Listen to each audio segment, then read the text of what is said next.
after starting the season 5-1, fellas, the Bears have now lost 4 straight. As you saw late in the fourth, Nick Foles getting carted off the field. Adam Schefter just reporting that he's diagnosed with a hip pointer. Stephen A., talk to me. Do you feel like Nagy just messed up the whole Bears situation? I think he did. I've been consistent with this. I'm not questioning that Nick Foles has some skills. Obviously, he's incredibly popular with the players. You could see the affection that they have for him when he was carted off the field last night. He's obviously a Super Bowl champion in a 2-year run in Philadelphia where he subbed for Carson Wentz, who went down and delivered the Super Bowl, and then followed up when Carson Wentz got injured again the following year, and he won the last several games of the regular season and ultimately guided them to a playoff victory against Nagy's Chicago Bears. Before they lost to New Orleans in the divisional playoff game that year. We know what Nick Foles is capable of doing, but I make the contention that with the exception of that 1 year, Max, when he was playing under Chip Kelly, anytime Nick Foles has been your guy from start to finish, he hasn't been that effective. He's been best at his best is when he comes in late as the season has waned to sort of save the day to some degree. And I thought that should have been the same situation here. Chicago's offensive line is not very good. We all know that. We knew that from the start of the season. So when you consider the stationary target that is Nick Foles, I thought it was a huge mistake to bring him in at that particular moment in time. Again, I wasn't questioning whether or not he was better than Mitchell Trubisky, but Mitchell Trubisky definitely has better wheels. And because he has better wheels and he has the ability to move and scramble and create and move the chains in that regard, my attitude is you keep Mitchell Trubisky in for as long as you could possibly get away with it, particularly with you winning games. And then when you need Nick Foles to come in as the season wanes to save the day, he's capable of doing that. But the more you exposed him, an injury was inevitable. I said that over a month ago. And sure enough, last night it happened. So all we could do is sit here, hope and pray that he's okay and that the injury is not that significant to either his hip or his leg, and that ultimately he'll be back. But it didn't look good last night. And I wish I could say I was surprised, but I wasn't. I have to give you credit. You absolutely said exactly what you just said. You said, and at the time I agreed with you, ideally, but once you make the move, you got to stay with Foles. Here's the problem. The offensive line is awful. It was not good to begin the season, and then they lost 4 starters, and then they lost backups. So they can't even start the backup to a starter who's not that good.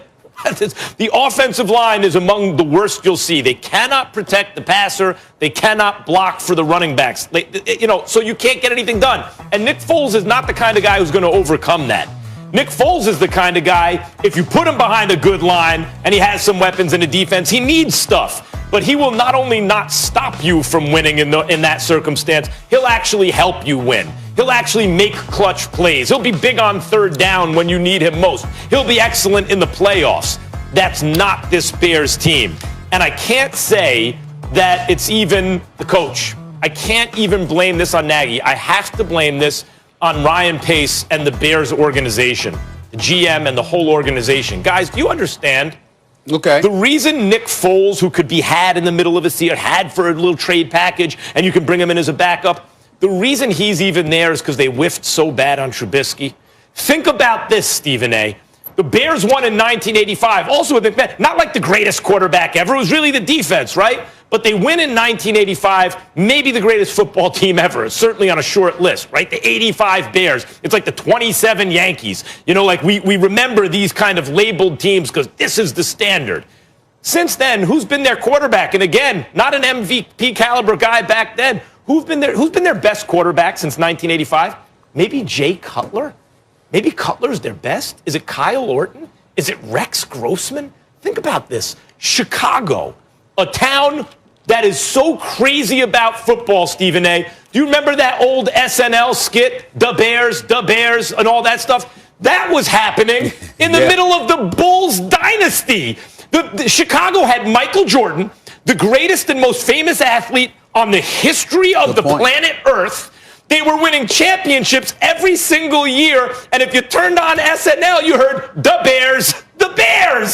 That's how football obsessed Chicago is. And the best this franchise can do in 35 years is Jay Cutler or Kyle Orton or Rex Grossman. They traded up. They put a package together to grab Trubisky, right? Well, it's unfair to Trubisky. He's always being compared to these better quarterbacks taken after him. It's not just him. It's every draft since 1985. They haven't had a quarterback in this town in 35 years. This ain't Foles, and it ain't Coach either. This is what they're working with. They whiffed on Trubisky. Well, he was a bust, just like every quarterback's been a bust for this team in 35 years. Your points are incredibly valid, Max, because you're pointing to the town and the culture. And the fact of the matter is that Mitchell Trubisky went to a Chicago Bulls game and got unceremoniously booed because they recognized, even before he had ever played the game, that he was no Deshaun Watson, that he was no Patrick Mahomes, and that was not the guy that they wanted him. So from a psychological perspective, from what I've been told, that's always had an effect on him, and he was hell-bent on proving it, and so he thought and overthought, and as a result, it's compromised his productivity. We get that. But here's the flip side. He was 3-0 this year. You bring in Nick Foles, you're 2-5. There's something to be said about that. I get you with the management, because the bottom line is you made the decision to move up. It was your job to know better than doing that, to make sure that you had two other quarterbacks that end up being elite. Okay, one obviously more than the other in Holmes compared to Deshaun Watson, but nevertheless, they were there and they obviously had incredible upside. Plus, when you consider the fact that a Deshaun Watson had won a national championship and been in back-to-back national championship games, in 2 games against Alabama, the man threw for over 800 yards, and you pass him up to bring some quarterback that had never been on that stage. That was a mistake on the part of Pace, no doubt about it. But Nagy had Trubisky. He knows what he has with an offensive line. Why are you putting a stationary target behind that offensive line that early in the season when you undefeated at 3-0? Why would you do that? And that's where I think Nagy obviously deserves significant blame.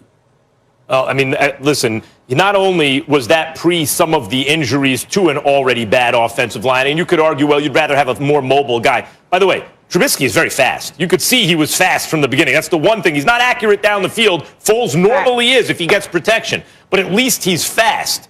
But they were facing softer defense.